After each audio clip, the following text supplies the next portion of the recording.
देखो बिंदु ए का निर्देशांक कितना है और बी का निर्देशांक कितना है, ठीक है। को जोड़ने वाले रेखाखंड ए बी को 4 बराबर भागों में विभाजित करने वाले बिंदुओं के निर्देशांक ज्ञात कीजिए। जितना आ रहा है तो अपन को क्या करना है, देखो पहले तो बेसिक समझेंगे अपन। क्या समझेंगे? बेसिक।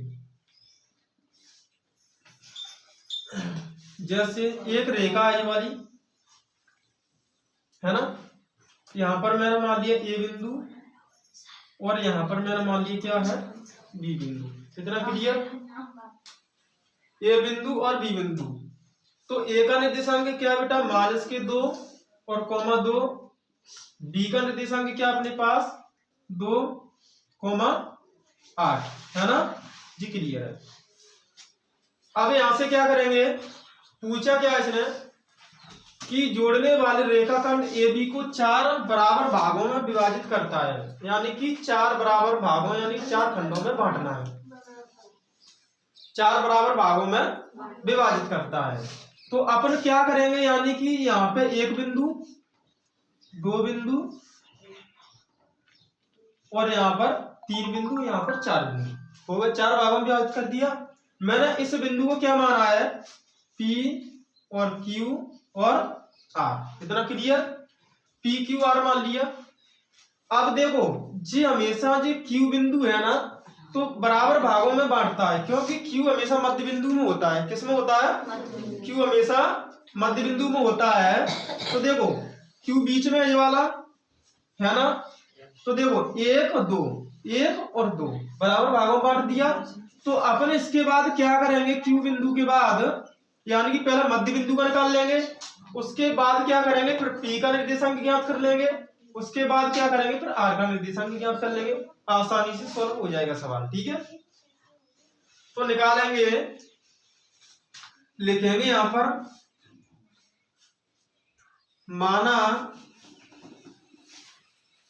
माना कि P, Q, R, A B को 4 भागों में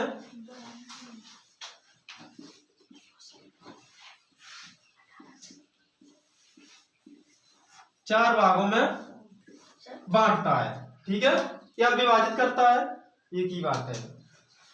अब इसके बाद क्या करेंगे, मध्य बिंदु पर ज्ञात कर लेंगे, है ना। और मध्य बिंदु किसके फॉर्मेट में रहता है, किसका निर्देशांक छोड़ता है, x, y का छोड़ता है। किसका निर्देशांक छोड़ता है, x, y का निर्देशांक छोड़ता है। तो इसके बाद क्या करेंगे, अपन लिखेंगे Q का मध्य बिंदु, Q का मध्य बिंदु। Q का मध्य बिंदु बेटा क्या होता है, देखो यहां पर Q का मध्य बिंदु लिख दिया ना, तो Q का मध्य बिंदु अपना किसके फॉर्मेट में रहता है, x, y के में रहता है कि नहीं रहता है, रहता है ना। तो x का पार्ट या y का पार्ट अलग अलग सॉल्व कर सकते हो आप, तो अलग अलग सॉल्व कर रहे हैं, उससे अच्छा रहता है ना इन सवालों में। तो ज्ञात करेंगे कि x बराबर क्या है, इसका फॉर्मूला x1 प्लस, फोटो आ रहा है ना इधर, x1 प्लस x2 और बट्टे में 2। इतना क्लियर? तो x का वैल्यू कुछ दिख रहा है क्या, नहीं है, तो भाई ये x, तो x बराबर x1 का वैल्यू देखो, आप इसे सजा लो कि x1 y1, इधर x2 और इधर y2। इतना क्लियर? इसके बाद क्या करेंगे अपन कि x1 का वैल्यू कितना है, -2, है ना, प्लस x2 का वैल्यू कितना अपने पास 2 बटे 2। x बराबर देखो 0 आएगा, 0 का किसी संख्या में भाग देंगे अपन 2 में, तो 0 बन जाएगा, कर 0 बन जाएगा। अब आप y का पार्ट निकाल लो, किसका निकालेंगे, y का पार्ट निकालेंगे। तो लिखेंगे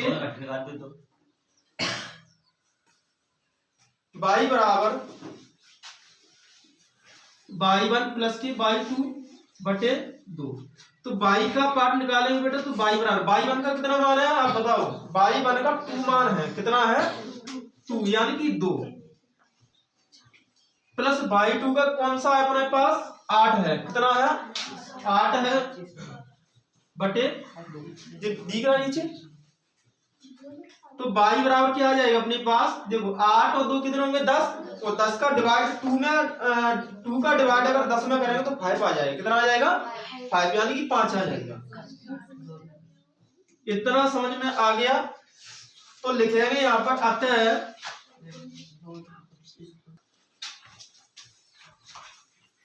यहाँ पर लिखेंगे अतः Q का मध्य बिंदु Q का निर्देशांक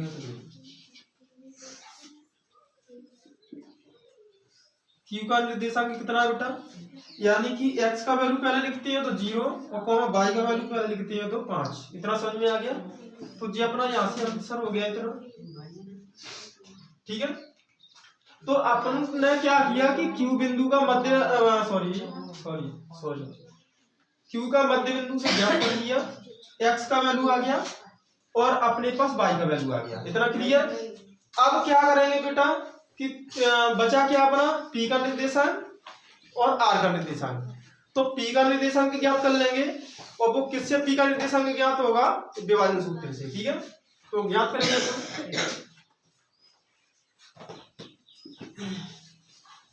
बिंदु p का निर्देशांक, p का निर्देशांक लिख लिया अपन ने। जिस बिंदु को ज्ञात करते हैं उसका नाम लिखना जरूरी है कि किस निर्देशांक से कर रहे हैं आप, ठीक। तो आप देखो p का निर्देशांक ज्ञात करेंगे तो फॉर्मूला p बिंदु का निर्देशांक x, y के फॉर्मेट में रहता है ना। जब किसी भी बिंदु का निर्देशांक नहीं पता रहता है तो क्या करेंगे x, y के ही फॉर्मेट में लिखते हैं। किसके फॉर्मेट में लिखते हैं, x, y के फॉर्मेट में लिखते हैं। अब क्या करेंगे, देखो x, y लिख दिया बेटा मैंने। अब फॉर्मूला देखो, ट्रिक, एक विभाजन सूत्र की ट्रिक कैसे लिखते हैं बनाने के लिए फॉर्मूले की ट्रिक बताता हूं, बेहतरीन, कभी आप नहीं भूलोगे, है ना, वीडियो में बता रहा हूं वैसे ही बताता हूं मैं कि mx प्लस mx बटे m प्लस m, इतना क्लियर। कॉमा लगाएंगे अपन छोटा सा यहाँ पे। अब लिखेंगे my प्लस का my बटे में लिखेंगे m। कई बच्चों को डाउट रहता है कि सर क्या है इसमें m1 m2 भूल जाते हैं, तो ऐसा नहीं करना। ट्रिक है कि यहाँ पे 12 और 21, फिर यहाँ पे 12 और 21, यहाँ पे 12, इतना क्लियर आ गया, ठीक। तो 12, 21, 12, 12 बटे, ठीक है, इतना ज्ञात करना है। अब अपने पास क्या है और क्या नहीं है कैसे ज्ञात करेंगे आपको पता है। पहली बात तो जब अपन विभाजन सूत्र से ज्ञात करते हैं तो अपन को पता होना चाहिए कि m1 का मान कौन सा है और m2 का मान कौन सा है, जी जरूरी पता होना चाहिए, तब आप कर पाओगे। तो मैं बेटा एक बार यहाँ पे बेसिक बता देता हूँ, उसके बाद में फिर उस बेसिक को मैं मिटा दूंगा क्योंकि जगह काफी थोड़ी है ना। तो यहाँ पे बता देता हूं, जे ए बिंदु हो गया और जे ए हो गया और जे बी बिंदु हो गया। तो यहाँ पे निर्देशांक क्या है, -2, 2 यही है ना, वो इधर क्या है 2, 8 है ना, इतना क्लियर। तो मैं किसका निकाल रहा हूं बेटा, देखो P बिंदु P का निर्देशांक निकाल रहा हूं। तो P के इधर कितनी टुकड़ी है, 1, कितनी है 1, तो m1 का मान कितना आ जाएगा अपने पास 1 आ जाएगा यहाँ पे। तो जी m1 का मान आ गया, इतना क्लियर। अब P के उधर कितनी टुकड़ी है बेटा, 1 टुकड़ी, 2, 3, है ना, समझ में आ गया ना। P के बाद यानी कि P के इधर कितनी टुकड़ी है, यहाँ से इस बिंदु तक 1, तो m1 का मान आ गया। P के उधर की साइड कितनी टुकड़ी है, तो 1 टुकड़ी यहाँ पर, दूसरी और तीसरी, तो m2 का यहाँ से बेटा यहाँ से यहाँ तक m1 कहीं लिख सकते हो, ठीक है, वो सॉरी m2, तो m2 की कितनी है बेटा 1, 2, 3, तो ये 3 आ जाएगा। कितना आ जाएगा, इधर निकाल देता हूँ, 3। इतना क्लियर आ गया। तो मैं यही समझाने के लिए जा रहा था। इसे मिटा दूं, काफी थोड़ी जगह है ना, तो इसी में एडजस्ट करना पड़ेगा। तो क्या निकालेंगे अपन, m1 का मान कौन सा है अपने पास, m1 का 1 मल्टीप्लाई x2 की वैल्यू कितनी है अपने पास 2 प्लस m2 का वैल्यू कितना है अपने पास 3 मल्टीप्लाई x1 का वैल्यू कितनी है अपने पास -2 है। कितना है -2। m1 का वैल्यू कितना अपने पास 1 प्लस m2 का वैल्यू कितना अपने पास 3 यानी कि 3। ठीक है, अब आप क्या करोगे, यहां से कॉमा लगाओगे छोटा सा। ऐसा नहीं लगाना कि कॉमा लगा दे मार्क्स दिख रहा, ऐसा नहीं करना है, ऐसा करना। ठीक है, इसके बाद क्या करेंगे, m1 का वैल्यू कितना है अपने पास 1 मल्टीप्लाई बाई 2 का वैल्यू कितना अपने पास 8 प्लस m2 का वैल्यू कितना अपने पास 3 मल्टीप्लाई बाई 1 का वैल्यू कितना अपने पास 2। समझ में आ रहा है इतना। अब यहां से क्या करेंगे अपन, बट्टे में लगा दो, कितना है m1 m2 का वैल्यू, m1 का वैल्यू कितना है 1 प्लस m2 का वैल्यू कितना है अपने पास 3। इसमें भाई कोष्टक लगा दिया मैंने, लगा दिया ब्रैकेट। अब इसके बाद क्या होता है देखो, 2 1 का 2 प्लस प्लस माइनस माइनस होता है और 3 दूनी 6 दिख रहा है ना, 3 दूनी 6 बटे 3 1 4 कॉमा लगाओ। अब क्या करेंगे यहां से अपन कि 8 1 8 प्लस 3 दूनी 6 और 3 1 4। अब देखो कि 6 में से 2 गया तो कितना बचेगा 4 बचेगा। किसका बचेगा, माइनस का। पर माइनस का बचता क्यों है, क्योंकि जो बड़ी संख्या होती है माइनस की तो माइनस का चिन्ह छोड़ता है, अगर प्लस की बड़ी संख्या होती है तो प्लस का साइन छोड़ता है। इतना क्लियर। तो माइनस का 4 आ जाएगा और बटे में 4 कोमा 8 और 6 कितने हो गए 14। तो 14 लिखेंगे यहाँ पर और बटे 4। देखो 4 1 4 1 बार गया जी। ठीक है, माइनस का छोड़ेगा 1 और 2 दूनी 4 2 7 14। तो लिखेंगे यहाँ पर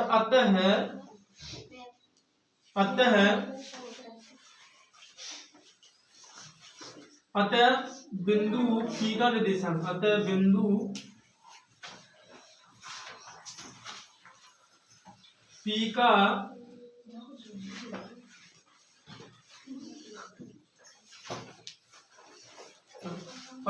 P का निर्देशांक कितना है। देखो P का निर्देशांक यानी कि जे वाला x का वैल्यू होता है इस साइड का और जे वाला इस साइड का y का पार्ट होता है ना।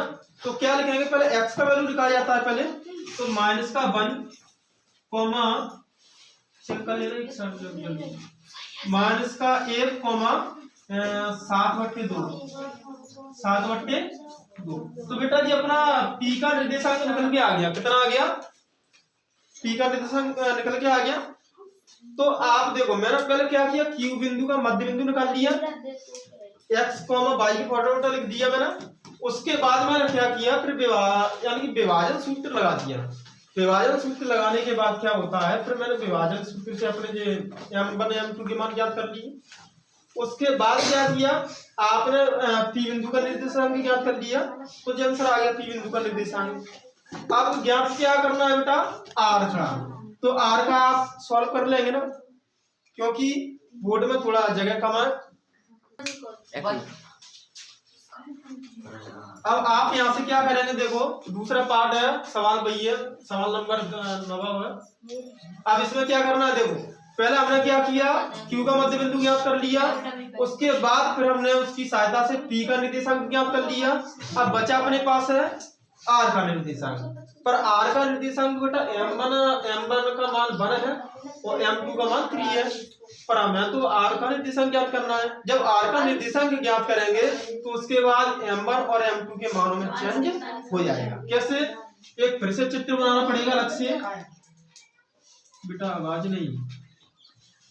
A और B, तो A का निर्देशांक -2, 2 और बी का निर्देशांक है 2,8 है ना। यहाँ पे मैंने बिंदु मान लिया था P, इधर था Q और इधर था R, 4 भागों की विभाजित कर दिया मैंने।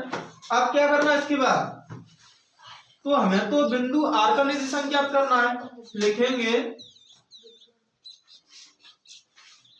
सॉल्व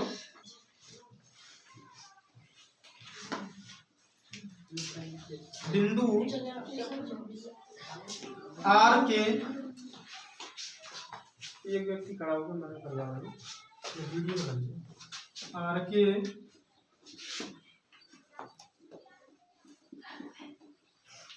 के निर्देशांक ज्ञात कर रहा है अपन। जब R का निर्देशांक अपन ज्ञात करते हैं तो उसमें होता क्या है कि जो R के इधर कितनी टुकड़ी है बेटा, एक है ना। तो R के इधर हमेशा एक टुकड़ी है, तो M2 का मान कितना आ जाएगा इधर, सॉरी पहले M1 का देखते हैं। R के इधर कितनी टुकड़ी, देखो 1 2 3, तो यहाँ से यहाँ तक M2 का मान आ जाएगा। और कितना आ जाएगा बेटा M2 का मान, M1 का मान कितना आ जाएगा, सॉरी M1 का मान कितना आ जाएगा 3। यहाँ पे बन नहीं रहा तो मैं यहाँ छोटे अक्षरों में लिख रहा हूँ, ठीक है। अब यहाँ पर R का निर्देशांक इधर कितनी टुकड़ी है, 1, तो यहाँ से M2 का मान कितना आ जाएगा, यहाँ पर 1 कितना आ जाएगा, 1 आ जाएगा। इतना क्लियर। अब करेंगे इसके बाद क्या,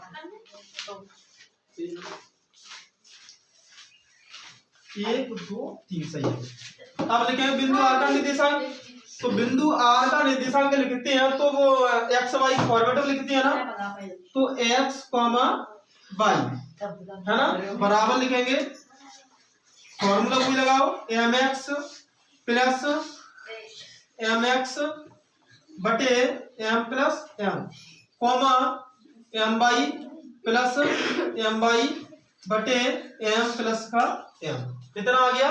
अब इसके बाद क्या करेंगे, मैंने फॉर्मूला बताया था, अगर आपको उसी फॉर्मूले से करना है, मैंने फर्स्ट वाले पार्ट में मैंने जो सवाल बताया था उसी में कर सकते हो, पर उसमें सवाल नहीं बना था, इसीलिए मैंने दूसरा फॉर्मूला लिखा है। फॉर्मूला वही है क्योंकि वो बार बार देखना पड़ता है, इसीलिए, है ना। तो लिखेंगे 12 21 और 12, 12 21 और 12, इतना क्लियर आ गया समझ में।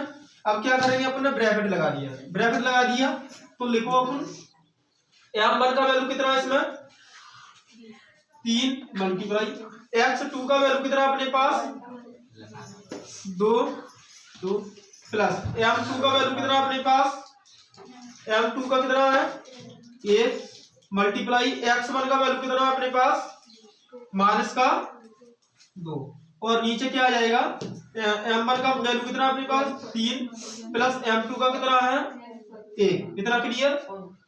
अब यहाँ से क्या करेंगे अपन, इस स्टेप को सॉल्व करो। M1 का वैल्यू कितना है, जल्दी बोल दिया करो, M1 का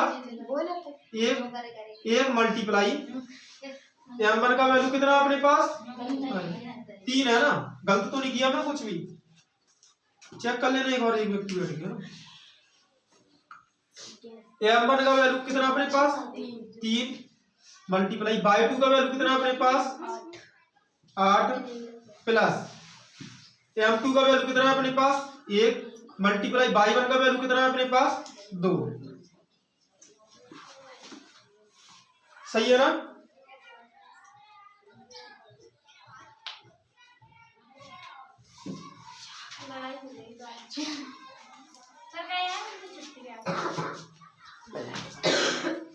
आ गया ना समझ में। अब क्या करें, थोड़ा किसी का फोन आ रहा किसी, अब देखो मैंने ब्रैकेट लगा दिया, क्या लगा दिया, ब्रैकेट लगा दिया। अब यहां से सॉल्व करो, 3 दूनी 6 प्लस 3 दूनी 6 प्लस, पर बेटा प्लस माइनस तो माइनस होता है, प्लस माइनस तो माइनस होता है, तो 2 एकम 2 है ना, बटे 3 1 4, कॉमा 8 त्रिज्या कितने होते हैं 24 प्लस 2 1 जा 2, अब कौन में आ गए 3 1 4, यानी कि कितने आ गए 4, हिंदी इंग्लिश दोनों बता रहा हूँ, समझते रहना। 3 1 4, इतना क्लियर, ओके डन। क्योंकि हमारे में कुछ हिंदी मीडियम के बच्चे हैं, कुछ इंग्लिश मीडियम के, है ना, तो इसीलिए बताना पड़ता है, थोड़ा ना ठीक है, समझ लेना। 6 में से 2 का कितने बचे? 4/4 कॉमा 24 में 2 ऐड करेंगे कितने होंगे? 26। 4 इसका देखो 4 से डिवाइड करती है तो 1 छोड़ेगा ये 2 दूनी 4 2 1 2 2 6 तो क्या आ जाएगा सर?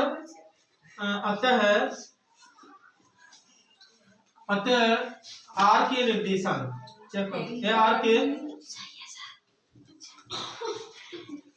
के निर्देशांक क्या आ जाएगा अपना? आर का निर्देशांक एक्स का वैल्यू पहले लिखते हैं 1 कॉमा 13/2 क्या यही आंसर है अपना? तो आए हो बच्चों, आपको अच्छा समझ में आया होगा आपसे